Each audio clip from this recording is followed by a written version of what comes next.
Entonces estaríamos en la segunda parte de la restauración del tabernáculo de David, y aquí vamos a ver cosas más prácticas que nos van a servir a nosotros en nuestra adoración. Entonces vamos a ir viendo cosas bien interesantes, porque hablamos sobre el tabernáculo, y realmente Dios nos dio una orden de que David restableciera un tabernáculo. Pero vamos a ver eh, por qué estamos hablando de ese tabernáculo. Dice porque que en los posteriores días Dios iba a restaurar el tabernáculo de David que está caído. Entonces vamos a hacer también una lectura bien fuerte de un par de textos bíblicos. Entonces recordemos lo que dice Amós 9:11, y que después el hermano Santiago, el hermano pastor de la iglesia de Jerusalén, hace alusión a este texto. Dice, en aquel día, dice, versículo 11, yo levantaré el tabernáculo caído de David, o que está caído, dice el otro texto, cerraré sus portillos y levantaré sus ruinas, y lo edificaré como en tiempo pasado, para que aquellos sobre los cuales es invocado mi nombre posean el resto de Edom. De todas las naciones, dice Jehová. En esto se dice la restauración del tabernáculo, que no sabemos nada de ese tabernáculo, y veamos, vamos, ya hablamos de eso. Entonces aquí vamos a leer extensamente, hermano, que tenemos harto para leer, por favor, harto para leer. Quiero que ustedes vayan siguiendo la lectura, porque de esta lectura vamos a sacar y vamos a inferir muchas cosas que tienen que ver con nosotros, con nuestra adoración, con nuestra restauración. Entonces, en el primera de Crónicas 15, capítulo casi completo, dice el versículo 1, hizo David también casas para sí en la ciudad de David, y arregló un lugar para el arca de Dios, y levantó una tienda. Por favor, fíjese en eso, dice que levantó una tienda. Entonces dijo David, el arca de Dios no debe ser llevada sino por los levitas, porque a ellos ha elegido Jehová para que lleven el arca de Jehová y le sirvan perpetuamente. Entonces, la primera intención de traslado del arca de David fue completamente un fracaso total, con consecuencias nefastas, porque la trasladó él a su manera, y eso es súper importante. Nosotros no podemos hacer las cosas de adoración, de servicio a Dios, como ministro a la vista nuestra, sino a la manera de Dios. Y para eso debemos estar instruidos de cómo son las cosas y cómo le gustan a Dios. Un saludo a Elizabeth que se conectó, a Tamara también, que Dios le bendiga. Entonces, a la manera de Dios, nosotros tenemos la tendencia a actuar por emociones o por buenismo, o por buena voluntad, no. No, no, no. No, aquí no se trata de buenismo ni de buena voluntad. Las buenas intenciones no valen para con Dios, sino vale su palabra. Entonces, la primera intención de David, porque la arca estaba en la casa de una persona, y esta persona era tremendamente bendecida. Le dijo, no, que nosotros necesitamos que todo el pueblo sea bendecido. Entonces, él traslada inicialmente el arca sobre una carreta, su etapo, y la carreta, por supuesto, que tenía, sus ruedas tenían un movimiento que conforme al terreno podía ser desequilibrante para la que, y eso pasó, y resulta que una persona con muy buena intención, tal vez actuando en forma de reflejo, vio que el arca se estaba inclinando y la quiso sostener y murió.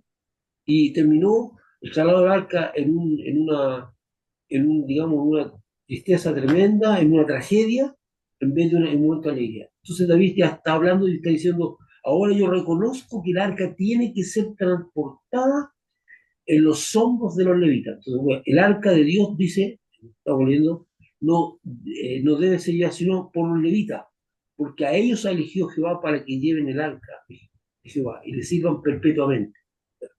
Y de ahí el versículo 3. Y como luego a todo Israel en Jerusalén, para que pasasen el arca de Jehová a su lugar, el cual él había preparado, que es una tienda.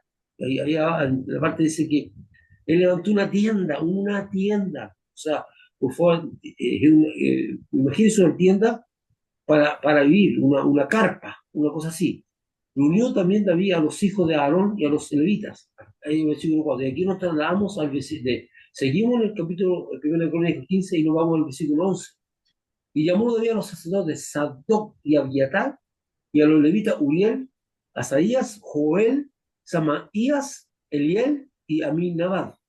y le dijo, vosotros que sois los principales padres de la familia de los levitas, santificaos, acuérdense eso, vosotros y vuestros hermanos, y pasad el arca de Jehová, de Dios de Israel, al lugar que le he preparado. ¿Y lo que haya preparado? Una carpa, una tienda. Y por eso hablamos y una tienda que a él se le ocurrió.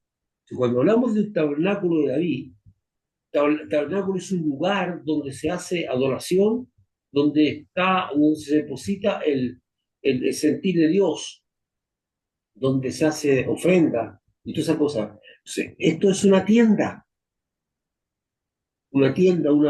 carpa. Pues por no haberlo hecho así vosotros la primera vez, Jehová nuestro Dios nos quebrantó por cuanto no le buscamos según sus ordenanzas. Súper importante esto. David era un hombre que amaba a Dios y contaba con el favor de Dios, aun cuando él había cometido muchos errores y pecados delicados, como asesinato y adulterio. Aún si Dios lo perdonó, aunque tuvo que pagar el costo de eso, que no es el tema de ahora. Dice, pero él reconoce que no basta la buena voluntad. Aprenda esto, hermano, por favor, apréndalo. No basta con la buena voluntad, no basta con que amemos a Dios con nuestros deseos. El amor a Dios se manifiesta con el deseo de agradarle a Dios. Entonces David concluye una cosa súper importante que marca su vida y que debería marcar nuestra vida. Leo el versículo 13. Pues por no haberlo hecho así la primera vez, Jehová nuestro Dios nos quebrantó por cuanto no le buscamos según su ordenanza. Así los sacerdotes y los levitas se santificaron para traer el arca de Jehová. Todo lo que está subrayado es lo que vamos a destacar, que se santificaron para traer el arca de Jehová, Dios de Israel. Vamos al versículo 15. Y los hijos de los levitas trajeron el arca de Dios puesta sobre sus hombros, de las barras. Y ojo, no eran cualquier levita, había levita con asignación fija. Los que llevaban, digamos, el arca puesto sobre los hombros con las barras, eran unos levitas de determinada familia y de determinada condición.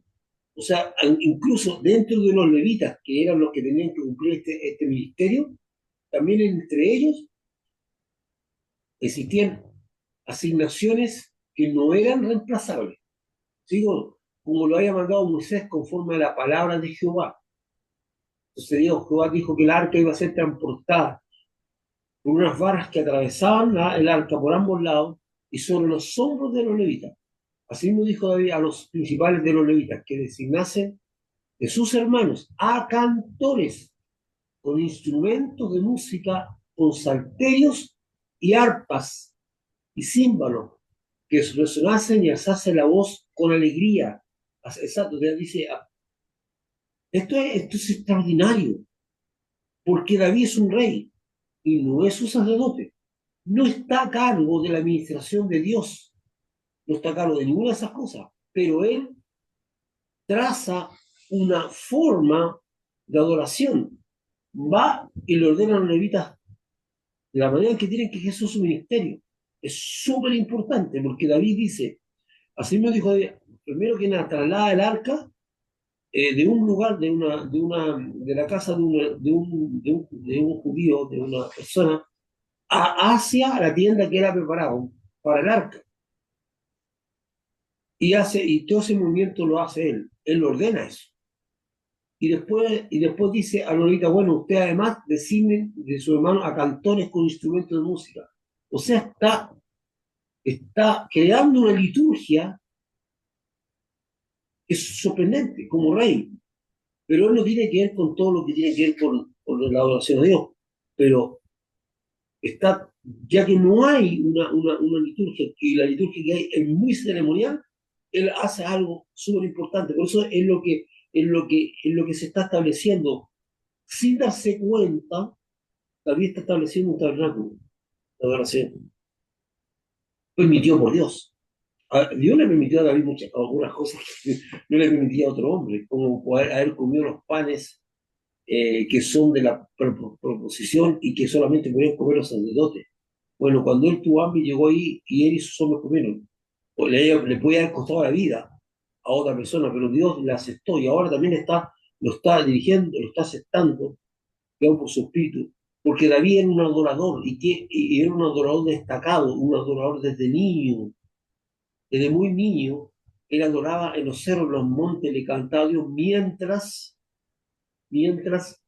él pastoreaba su ganado, sus ovejas, y tenía un instrumento y tocaba y cantaba y le adoraba a Dios. Era un hombre. Entonces él tenía experiencia de niño de oración. Ojo, los levitas que eran supuestamente adoradores, no, muchos de ellos no habían desarrollado la adoración, sino que eran unos cumplidores de la liturgia, que había que matar al cordero, que había que presentarlo y todo eso, pero eso era muy frío y calculado. Vamos entonces. De ahí nos saltamos al versículo 25. De ahí pues, y los ancianos de Israel y los capitanes de millares fueron a traer el arca del pacto de Jehová de casa de Obed-Edom con alegría. Con este Obed-Edom fue el que recibió el arca, el que la tenía en su casa, y después que la devolvieron, bueno, con alegría de los filisteos. Pero no se puede quedar ahí. Acuérdense que con el triunfo que tuvieron sobre los israelitas, los filisteos, en el tiempo de Saúl, el arca quedó mucho tiempo y este hombre Obed-Edom fue muy bendecido, dice que fue muy prosperado a causa del arca. Pero David dijo, no puede ser que esta arca esté ahí, porque la bendición tiene que caer sobre todo Israel. Y ahí dice que David, pues, y los ancianos de Israel y los capitanes de millares fueron a traer el arca del pacto de casa de Obed-Edom con alegría. Pues fíjese eso, con alegría. Y ayudando Dios a los levitas, por favor, dice, y ayudando Dios a los levitas que llevar el arca del pacto de Jehová, sacrificaron 7 novillos y 7 carneros. Dios los ayudó.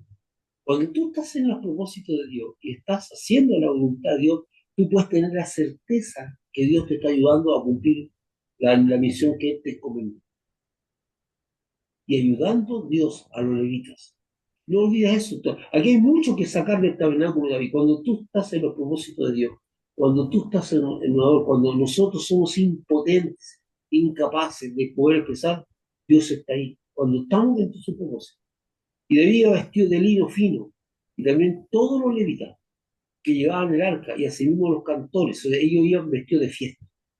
Y que Naías era maestro del canto entre los cantores. Llevaban también ahí sobre sí un efod de lino, un efod.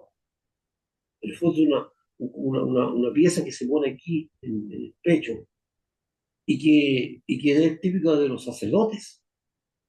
Pero también llevaba algo. No iba vestido como sacerdote, pero además iba en una condición de como sacerdotal, David. Es sorprendente, hermano. Vamos a decir, de manera que llevaba todo Israel el arca del pacto de Jehová, con júbilo y sonido de bocinas y trompetas, y címbalos y al son de salterio y arpa. Por favor, con júbilo. El júbilo normalmente era una expresión de grito, de fervor, y de alegría, que normalmente se escuchaba cuando había victorias en guerra o batallas. Un grito de júbilo. No se escuchaba júbilo en la adoración a Dios. De hecho, la adoración a Dios era demasiado ceremonial, entonces David introduce una revolución de expresar con el corazón y expresar de todas las formas posibles un júbilo o una adoración, un canto y una alegría, trompeta y címbalo y salterio, arpa. O sea, todo esto cambia todo, porque eso no era la costumbre del pueblo, que llevaba generalmente un animalito a ser matado y la expresión de adoración consistía en expresar a Dios, eh, eh, digamos, una ofrenda o una expiación por los pecados. Pero cuando el arca del pacto de Jehová llegó al ciudad de David, Mical, hija de Saúl, mirando por una ventana, vio al rey David que saltaba y danzaba y lo menospreció en su corazón. Eso. Mical representa a un sector tradicional de la iglesia que no mira con buenos ojos aquellos que son que expresan su adoración. Ahora pasamos, seguimos, porque terminamos con Lucas 15 y pasamos al 16, y dice el 1. Y así trajeron el arca de Dios y la pusieron en medio de la tienda de que David había levantado para ella. ¿Dónde la pusieron? En una tienda, en una carpa. ¿Ese es el tabernáculo? No, es una tienda. Y ofrecieron holocausto y sacrificio de paz delante de Dios. Y cuando había acabado de ofrecer el holocausto y los sacrificios de paz, bendijo al pueblo en el nombre de Jehová. Aquí hay muchas cosas. Dice, cuando David acabó, o sea, él no ejecutó la ceremonia, él llevó el holocausto y el sacrificio, porque eso era también una ordenanza, que cada creyente o cada o el hombre de Israel tenía que llevar ante el sacerdote su sacrificio. Y David lo hizo. ¿Y qué vino después? Y repartió a todo Israel, así a hombres como a mujeres, de cada uno una torta de pan y una pieza de carne y una torta de pasa. ¿Por qué? Porque era una fiesta. Porque después vino el refrigerio nuestro, que cuando nosotros hacemos el refrigerio, terminamos la oración y nos juntamos a compartir una cosa para comer, un tiempo de compartir la mesa. Bueno, aquí David dice que terminó eso y compartió ahora porque la comida, el comer juntos representa comunión, compañerismo. Y puso delante del arca de Jehová ministros de los levitas para que recordasen y confesasen y lo hacen a Jehová, Dios de Israel. O sea, adoradores que están constantemente saltando. Asaf, el primero. Bueno, Asaf es famoso porque muchos de los salmos que hay en la Biblia también son de Asaf. El segundo, después de él, Zacarías. Voy a leer, y puso delante del arca de Jehová ministros de los levitas, ministros, para que recordasen y confesasen y lo hacen a Jehová, Dios de Israel. Y ese, dentro de eso se destaca Asaf, porque él fue el que escribió muchos salmos. El segundo, después de él, Zacarías, Jehiel, Semiramot, Jehiel, otro con H ahora, Matatías, Eliab, Benaía, Obed Edom y Giel, con sus instrumentos de salterio y arpa. Pero Asaf sonaba los címbalos. También los sacerdotes Benaía y Jaasiel sonaban continuamente las trompetas delante del arca del pacto. Eso tiene que ser espectacular. Una fiesta de música, trompeta. Entonces en aquel día David comenzó a clamar a Jehová por mano de Asaf y de sus hermanos. Veamos lo que dice. Alabad, por favor, aquí hay una frase. Alabad a Jehová, invocad su nombre. Alabad, invocad. Dad a conocer los pueblos sus obras. Dad. Cantad a él, cantadle salmo. Hablad de todas sus maravillas. Gloriaos en su santo nombre. Alégrese el corazón de los que buscan a Jehová. Buscad a Jehová y su poder. Buscad su rostro continuamente. Haced memoria de las maravillas que él ha hecho. O sea, hagamos memoria de todo el bien que nos ha hecho Dios a nosotros. Porque aquí hay palabras clave, verbos clave. Alabad, cantad, dad, gloriad, alegrar, buscar. Hacer memoria de las maravillas que ha hecho, de sus prodigios, de los juicios de su boca. No toquéis, dijo a mis ungidos, ni hagáis mal a mis profetas. Cantad, cantad a Jehová toda la tierra. Proclamad de día en día su salvación. Cantad entre la gente su gloria y en todos los pueblos sus maravillas. Porque grande es Jehová, digno de suprema alabanza y de ser temido sobre los dioses. Porque todos los dioses de los pueblos son ídolos.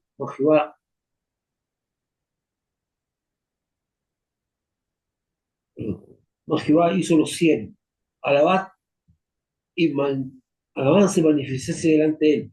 Poder y alegría en su morada. Tributad a Jehová, oh familias de los pueblos, dad gloria a Jehová, gloria y poder.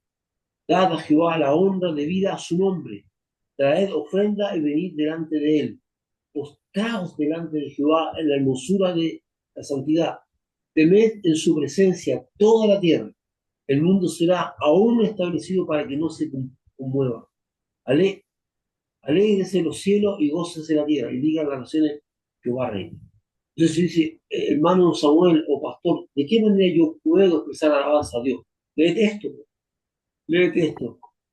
Mira, alaba a Jehová, invoca su nombre, dad a conocer, cántale, háblale toda su maravilla, expresa toda su maravilla, cántale salmo, alégrase tu corazón con los que buscan, buscar a Jehová, todas esas cosas, haced memoria. Cuando tú dices, Señor, yo recuerdo cuando tú me libraste de esto, cuando tú me bendijiste, cuando yo estaba pasando momentos difíciles en lo económico y tú me proveíste, hacer memoria de su mano. Y cuando tú estás en proceso de alabanza, tú le dices cosas a Dios. Dices, pastor, es que a mí me cuesta decirle cosas. Mira, aquí tienes todo un manual, ¿ya? Para poder expresar alabanza, hermano. No voy a seguir porque más adelante voy a estar dando esto. Entonces, todo esto, estos versículos, este es el tabernáculo de David que Dios quiere restaurar. El tabernáculo que tiene todas estas cosas que no hacemos, que no se hacen y que están ahí. Pues, vamos, y dijo allí, y dejó allí, delante del arca, porque que expresó todas esas cosas, el pacto de Jehová a Asaf y a sus hermanos para que ministrasen de continuo delante del arca cada cosa en su día, como lo iba a ordenar el Señor. Y a Obed-Edom y a sus 68 hermanos, y a Obed-Edom dijo, hijo de Jedutún, y a Osa como porteros. Asimismo, el sacerdote Sadoc y a los sacerdotes sus hermanos delante del tabernáculo de Jehová, en el lugar alto que está en Gabaón. O sea, él hizo un ordenamiento del ministerio sacerdotal y el ministerio levita, que era un ministerio desordenado o solamente sujeto a ordenanzas muy básicas, que no entendían que esto, ellos no lograron nunca entender que esto iba más a una expansión. Viene David, que es un adorador innato, que es un adorador de niño, y se da cuenta de que no hay un verdadero tabernáculo, sino que hay un conjunto de cosas ceremoniales. Y aquí está estableciendo, en todo lo que hemos leído se está estableciendo el tabernáculo. Y ustedes se dan cuenta que no tiene que ver con un lugar, tiene que ver con una actitud, tiene que ver con una disposición, tiene que ver con una acción, tiene que ver con el adorador, contigo y conmigo. No tiene que ver con un lugar. Entonces, cuando la Biblia dice que en los posteriores va a restaurar el tabernáculo que está caído, es la restauración de todas estas cosas, en tu corazón, en tu vida. Es la restauración del adorador. Dice, resuena el mar y su plenitud, alégrese el campo y todo lo que contiene. Entonces cantarán los árboles de los bosques delante de Jehová, porque viene a juzgar la tierra. Aclamad a Jehová, porque Él es bueno. ¿Qué es lo que hay que...? Él es bueno, dile a Dios que es bueno, porque su misericordia es eterna, porque Él es misericordioso. Exprésale que eres agradecido de su misericordia. Y decir, sálvanos, oh Dios, sálvanos, salvación nuestra. Recógenos y líbranos de las naciones, para que confesemos tu nombre y nos gloriemos en tu alabanza. Bendito sea Jehová, Dios de Israel, de eternidad en eternidad. Y todo el pueblo, y dijo todo el pueblo, amén, alabado a Jehová. O sea, aquí tú tienes un manual de adoración. Y Jehová, y dejó allí delante del arca del pacto a Saúl, para que sacrificase continuamente a mañana y tarde holocausto a Jehová, en el altar del holocausto, conforme a todo lo que está escrito en la ley de Jehová, que él prescribió a Israel. Entonces aquí David establece que no se va a dejar de hacer lo que Dios ordenó, pero lo vamos a hacer de una manera distinta, conforme, lo vamos a hacer con alegría de corazón, con visión, con cántico, con júbilo. Y con ellos a Emán, a Jedetún y a los otros escogió, declarados por su nombre, para glorificar a Jehová, porque es eterna su misericordia. Por favor, ten presente esto, porque es eterna su misericordia, te va a tener misericordia eternamente. Con ellos además y a Jedutún, con trompetas y címbalos, para que nos tocaban, para que nos que tocaban, y con otros instrumentos de música de Dios. Y dice, y con otros instrumentos de música de Dios. Instrumentos, todo lo que tú puedas incorporar, con todo lo que tú puedas adorar. Y a los hijos de Jedutún para el portero, y todo el pueblo se fue cada uno a su casa. Y David se volvió para bendecir su casa. Qué culto más extraordinario tiene que haber sido ese. Qué cosa más linda, qué momento más espectacular. Uno es entender que el tabernáculo que Dios quiere reedificar no es la tienda que levantó David, sino porque es una tienda, es una carpa, una cosa que no tiene ningún protocolo, que no tiene lugar santo, que no tiene lugar santísimo, no tiene nada. Solamente es un lugar que contiene. Entonces, eso no es un tabernáculo, es una tienda que contiene el arca, el pacto. Entonces, ¿qué es lo que quiere? Podemos entender que el tabernáculo que Dios quiere reedificar no es la tienda que levantó David, sino los principios, por favor, tiene los principios y ordenanzas de adoración que Él estableció bajo la dirección del Espíritu Santo. Todo eso que hemos leído lo estableció Él. Ese es el tabernáculo que Dios quiere restaurar, que no tiene que ver con un lugar, sino son los principios y ordenanzas de oración que Él estableció bajo la dirección del Espíritu Santo. En 1 Crónicas, capítulo 15, dice, están descritos la gran mayoría de los principios, aunque también David, en el capítulo 22 a 27, establece el orden ministerial. Vamos a ver. En esto David fue un innovador, ya que él fue el verdadero guía espiritual del pueblo de Dios, porque el ministerio de sacerdote estaba estático. David bajo la dirección de Dios, dio sentido al santuario, pero su tabernáculo se arruinó porque los líderes religiosos y políticos no entendieron los designios de Dios y siguieron añorando el tabernáculo de Moisés, que es con lo que se encuentra Jesús. Una expectativa tremenda de Moisés. Cuando Jesús va a la ley, los profetas y todo eso, sin darle ningún sentido, porque el tabernáculo del que estableció David terminó arruinado, porque mientras David estuvo vivo, él proyectó ese tabernáculo, una enseñanza tremenda que no se siguió posteriormente. Todos ustedes, por ejemplo, conocen la historia de Israel y de Judá, donde el pueblo empieza a tener un vaivén entre los dioses eh, paganos y el Dios de Israel. Todo eso se pierde. Se dice, entonces en esto David fue un innovador, porque ya que él fue el verdadero guía espiritual del pueblo de Dios, más porque el ministerio sacerdotal estaba estático, no había nada. David, bajo la dirección de Dios, dio sentido al santuario, le dio sentido al santuario, porque el santuario es un lugar físico, pero el santuario sin el adorador no es nada. El santuario es un lugar donde se realizan los hitos ceremoniales que tienen sentido en la medida que el adorador esté involucrado en ese rito, pero no está involucrado. Entonces David produce una innovación tremenda. David, bajo la dirección de Dios, dio sentido al santuario, pero su tabernáculo se arruinó porque los líderes religiosos y políticos no entendieron los designios de Dios y siguieron llorando el tabernáculo de Moisés. David inspiró al pueblo a buscar a Dios, brindó sacrificio y ofrenda de corazón. Fue corregido, como cuando hizo mal, y manifestó amor al Señor. Y por sobre todas las cosas, fue un adorador en espíritu y en verdad. Analizando el capítulo 15 al 16, del primer código, podemos entender.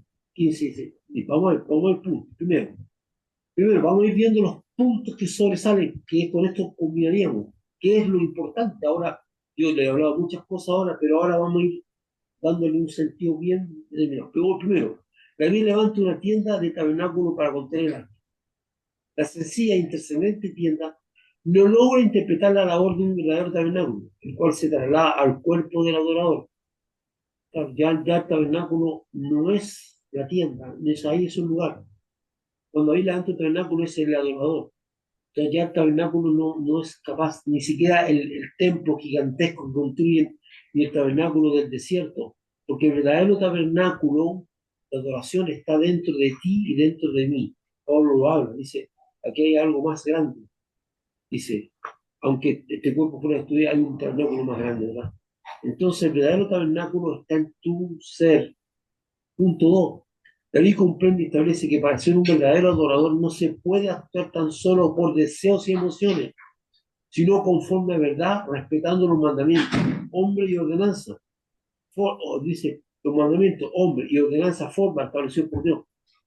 Entonces, tú no puedes hacer las cosas como si te da la gana. Ahí tiene una foto del hombre que toca el arca cuando se está cayendo y muere. O sea, no se trata de hacer las cosas con, yo tengo tanto amor a Dios. Y no, no, se trata de hacer las cosas conforme a Dios. Y para eso tenemos que ser conocedor de Dios y de sus mandamientos y sus ordenanzas, sus leyes. Entonces David comprende que no basta con ser un hombre que tenga buenas intenciones. Algunas veces en la alabanza o la oración la gente hace lo que se le da la gana. No, no es eso.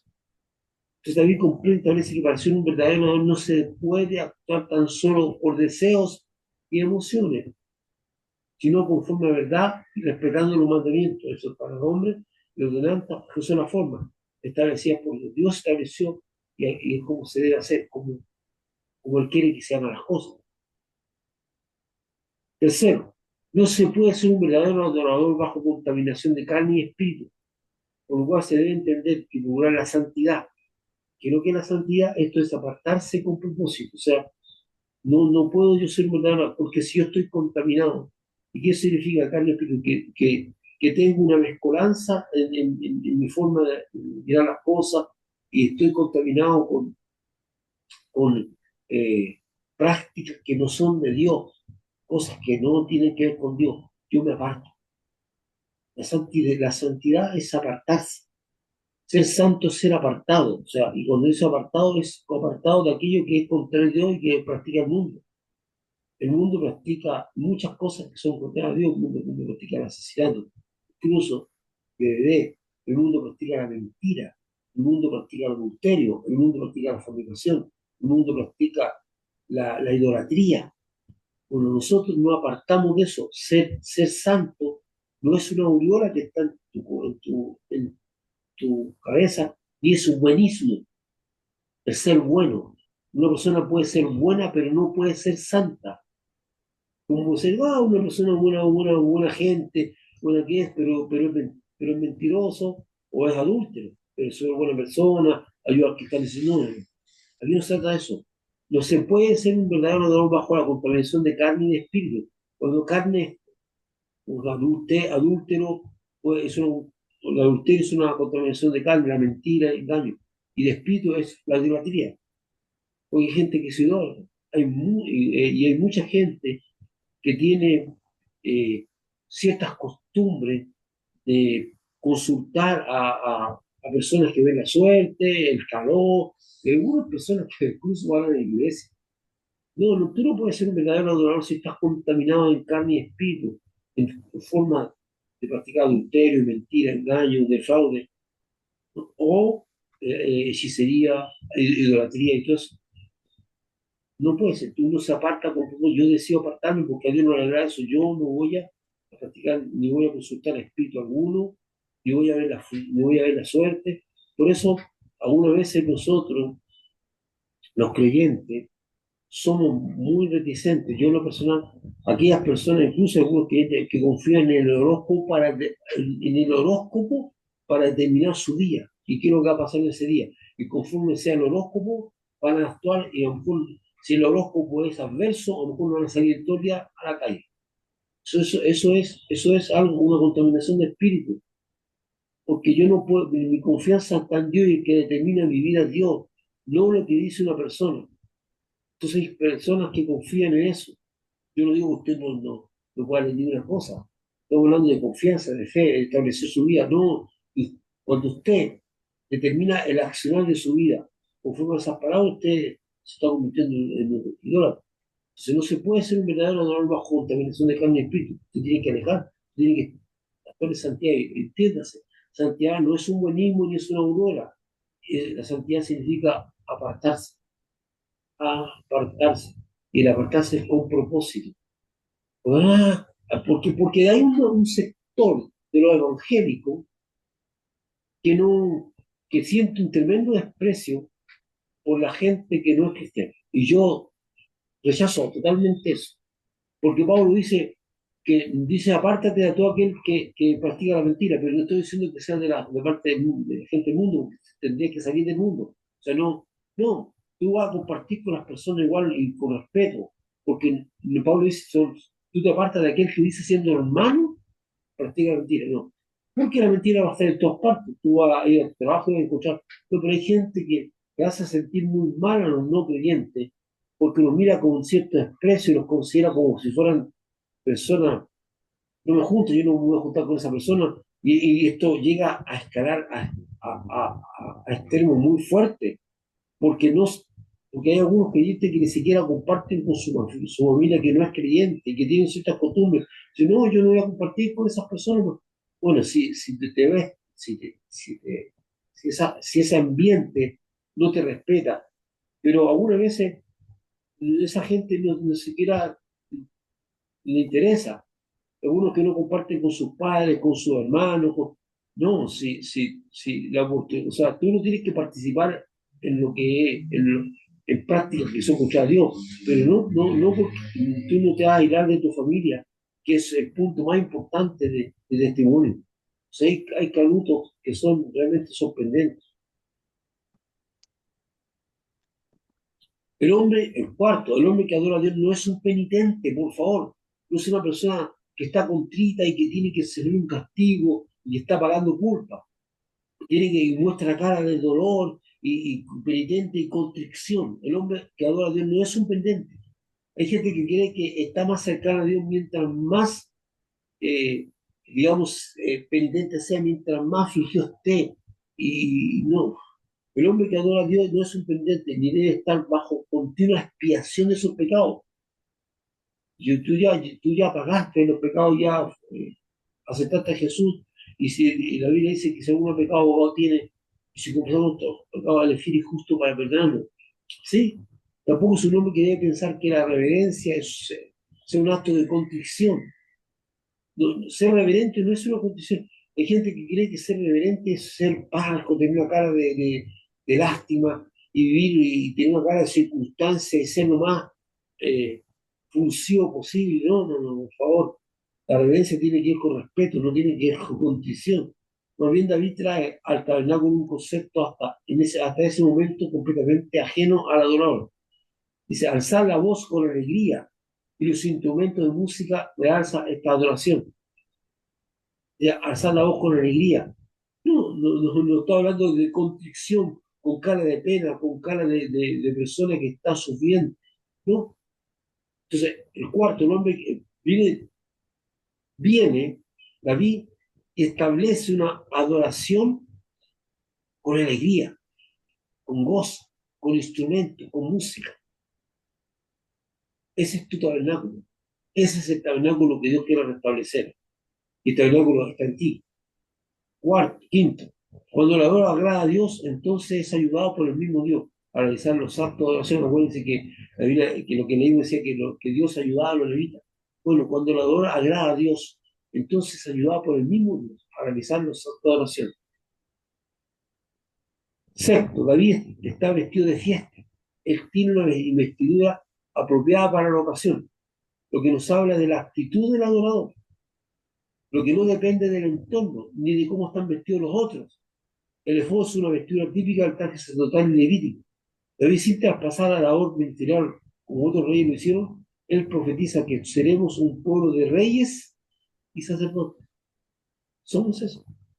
Somos un pueblo de reyes, como dice, porque vosotros sois real sacerdocio, nación santa, pueblo escogido, para que anuncien la virtud de aquel que llamó de las tinieblas su admirable, que sale allá en Pedro.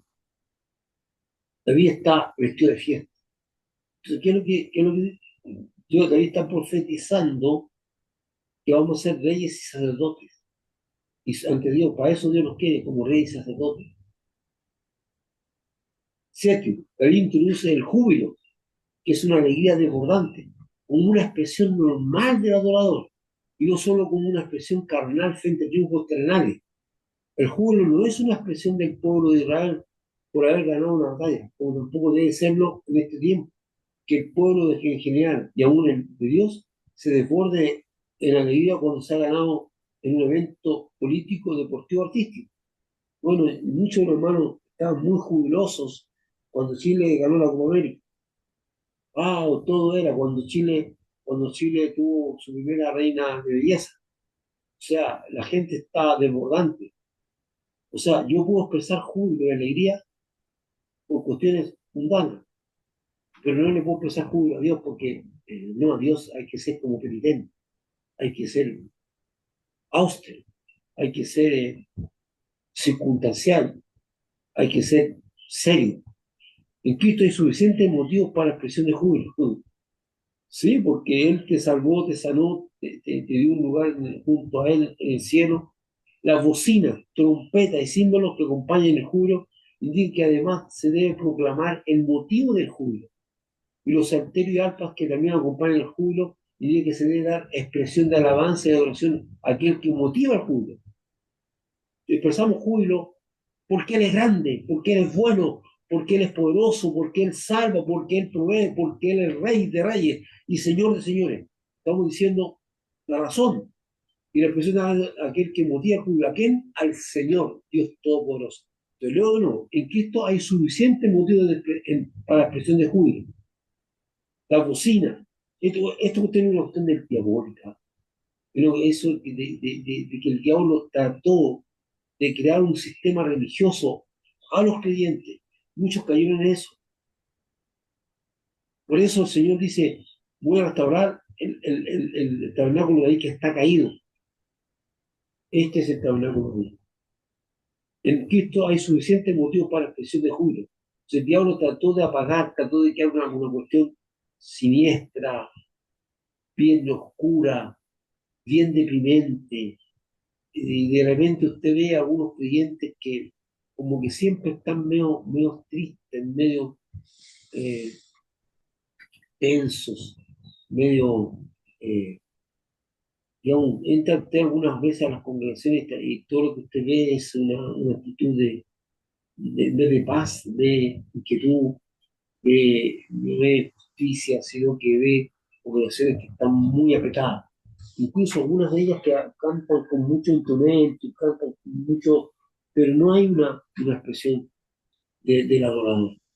Bueno, en Cristo Jesús hay suficientes motivos para expresiones de júbilo. Las bocinas, trompetas y símbolos que acompañan el júbilo indican que además se debe proclamar el motivo del júbilo. Y los salterios arpas que también acompañan el júbilo indican que se debe dar expresión de alabanza y adoración a aquel que motiva el júbilo.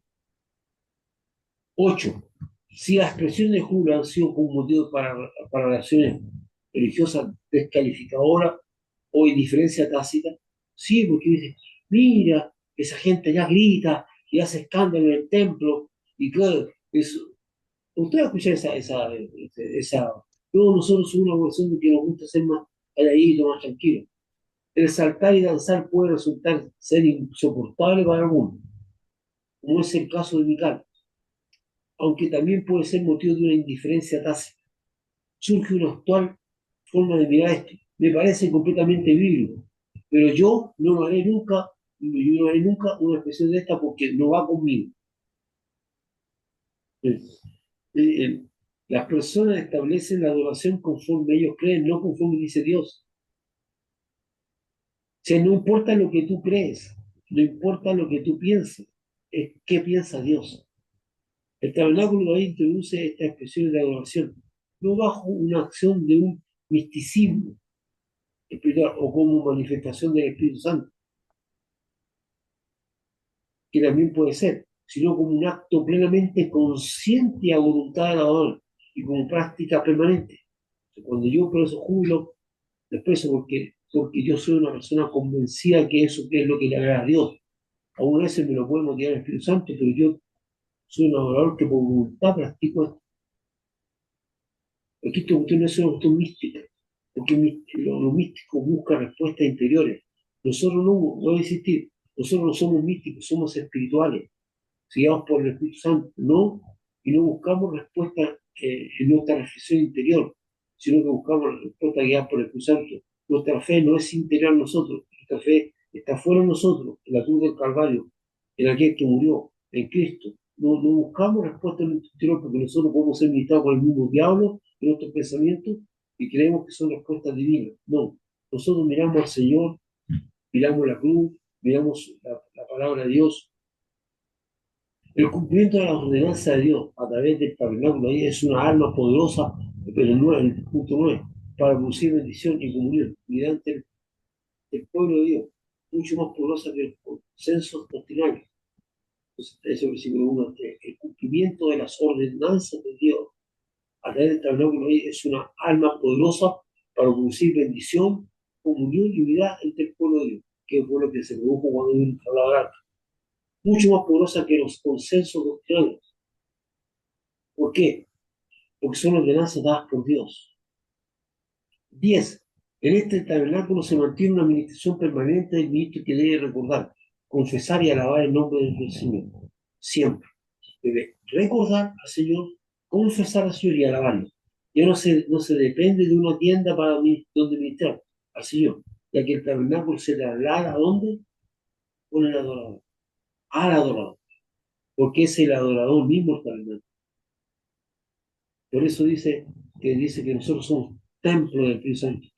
Y eso es una cuestión que mucha gente no entiende. Porque hay gente que cree que el Espíritu Santo habita en nuestro cuerpo. No, no, el Espíritu Santo no vive en nuestro cuerpo. El Espíritu Santo habita en nuestro espíritu. Porque lo espiritual se acomoda a lo espiritual. Porque si el Espíritu Santo tuviera que habitar en nuestro cuerpo, con los pecadores que somos, sería una raza terrible para el Espíritu Santo. No, el Espíritu Santo usa nuestro cuerpo, por eso dice que nuestro cuerpo es templo y las personas no vienen en el templo, vienen en su casa. ¿Qué hacemos en el templo? El templo lo usamos para adorar. Entonces, cuando la Biblia dice que el Espíritu Santo, que nuestro cuerpo es templo, es que el Espíritu Santo usa nuestro cuerpo para adorar, pero no para vivir. Y dentro del concepto de algunos creyentes, en su mente creen que cuando la Biblia dice que nosotros somos templo del Espíritu Santo, creen que el Espíritu Santo habita en nuestro cuerpo. Y eso no es así, porque la Biblia dice que lo espiritual se acomoda a lo espiritual. El Espíritu Santo no se acomoda a nuestro cuerpo, se acomoda a nuestro espíritu. Entonces, pero la Biblia dice que nuestro cuerpo es el templo, templo. ¿Y qué hace usted en el templo? Adora, escucha, exalta. Entonces, nuestro cuerpo es el tabernáculo, es el templo donde se va a realizar la adoración. ¿Y cómo lo vamos a hacer? Conforme a lo que hemos visto, conforme a lo que estableció David, que es el tabernáculo, la restauración del tabernáculo, con júbilo, con alabanza, con expresiones, con decirle cosas a Dios. Bueno, usted una lista que vimos ahora recién de expresiones. Da, Capítulo Señor, 10. alabanza. ¿No? Todo eso es lo que se expresa en forma permanente. Bueno, aquí hay muchas cosas. Yo no abarco todo, hermano. Pero esto es contundente. Dice, porque es el adorador mismo. Nosotros somos. Lo que está restaurando el Señor, el tabernáculo de David, es nuestro tabernáculo que está, dice que lo va a restaurar a través del Espíritu Santo. El 11. David fue afuera de establecer las formas sobre las cuales se establece este tabernáculo, también motivado por el Espíritu Santo, el Espíritu de Dios, establece las acciones, verbos, sobre los cuales se ministra el tabernáculo de David. Alabad, invocar, dar a conocer, cantad, hablad, haced, buscad, proclamad, tributad, dadnos, traer, postraos, temed y aclamad, entre otras acciones. O sea, ahí está, dice, ahí hay un verbo, dice, que usted tiene ahí, alabad, invocar, dar, buscar, establecer, programar, tributar, oh Dios mío, ahí tiene un montón de expresiones. Entonces, no solamente dice David fuera de establecer las formas sobre las cuales se establece este tabernáculo, también motivó, movido por el Espíritu de Dios, establece las acciones, no solamente las formas, las acciones, no solamente que trompeta, que instrumentos musicales, que, que actitudes, sino que también establece los verbos, las acciones son las cuales se da. Ahí los tiene. Lea por favor de nuevo el 1 Corintios 15 y 16. Entonces cuando dice que Dios va a levantar el tabernáculo de que está caído, es que va a restablecer todo esto de la alabanza, de la invocación, de dar a conocer, el cantar, el hablar, de hacer, de buscar, el proclamar. Todas esas cosas Dios está restableciendo, que, nos, que muchas se perdieron. No, el 12, que es el último, no tengo la expresión del versículo 42, otros instrumentos de música de Dios. Tal vez si vemos la versión Reina Valera del año 1995 se puede entender mejor. Otros instrumentos de música para acompañar los cánticos, los cantos. A través del tiempo ha estado en la mente de Dios los cantos, los cánticos a su nombre. Y usted se dio cuenta que hubo un tiempo donde Dios levantó mucha gente que compuso, muchos levitas, mucha gente que habló y trajo alabanza nueva. Marco Witt, Marco Vidal, en el contexto español y en el contexto de otros más. Y qué sé yo, Danilo Montero. No sé, yo estoy hablando de algunas personas. Y mucho, mucho, mucho cántico. A través de tiempo ha estado en la mente de Dios los cánticos, y a su nombre acompañados de instrumentos musicales. Usted sabe, de repente, cuando hace un tiempo atrás yo estaba ahí recordando algunos himnos con Miriam, estaba explicando que los himnos que cantábamos cuando estábamos en la iglesia, que eran preciosos, testimonio tremendo. O sea, el cántico, no existe, digamos, Dios, entre comillas, en la tierra que tenga tanto cántico de oración, historia, en distintos modelos de música, en distintos ritmos, en distintas formas, desde el que Jesucristo resucitó en adelante, había una constante adoración a través de la música y miles, tal vez millones de expresiones musicales alabando a Dios. Es impresionante. Siempre, ¿no? La cantidad de alabanzas que tiene Dios. En distintos lugares, en distintos continentes, incluso en los países en medio de la persecución. No hay un solo eh, ser en esta tierra.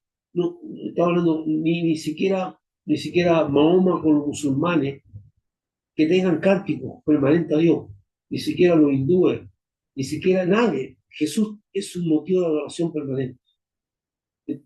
Entonces dice, otros instrumentos de música para acompañar los cánticos a Dios. Los instrumentos de música acompañan los cánticos, no son los cánticos. A través del tiempo ha estado en la mente de Dios los cánticos a su nombre acompañados de instrumentos musicales. El ingreso de los instrumentos musicales es parte de la restauración del tabernáculo de David. Sin embargo, los ministros que manejan los instrumentos musicales deben estar a la altura al ser usados para levantar las ruinas caídas. ¿Por qué digo esto? Esto que está aquí no es una crítica, eso es una realidad. Los instrumentos acompañan los cánticos, no son los cánticos que acompañan los instrumentos, es súper importante. Los instrumentos acompañan los cánticos, no son los cánticos que acompañan los instrumentos. Algunos hermanos abandonaron los templos porque no pueden concordar con los músicos los niveles de audición que se manejan. No son personas que no le agraden los instrumentos, sino que no toleran los niveles de audición. En algunos lugares, cuando tú entras, es tan ensordecedor lo que se está haciendo que ya no es la alabanza, es ruido, ruido. ¿Cierto? No es importante para el músico. No le interesa entonces, se salió el propósito de Dios de acompañar los cánticos a Dios y se ha envanecido, su intención ya no es de bendición. Y yo lo vi en la iglesia, muchos. Bueno, con esto yo termino lo que significa la restauración del tabernáculo de David. La restauración del tabernáculo de David es la restauración del adorador, no es un tabernáculo, no es la restauración de la tienda donde David puso el arca. Y ahí, durante estos versículos, ha mostrado qué es lo que hizo David, qué estableció David, qué es lo que nos sé nosotros, la restauración de nosotros como adoradores, porque el tabernáculo somos nosotros mismos. Y es lo que tenemos que ir pensando y creyendo. Nosotros somos el tabernáculo, los adoradores.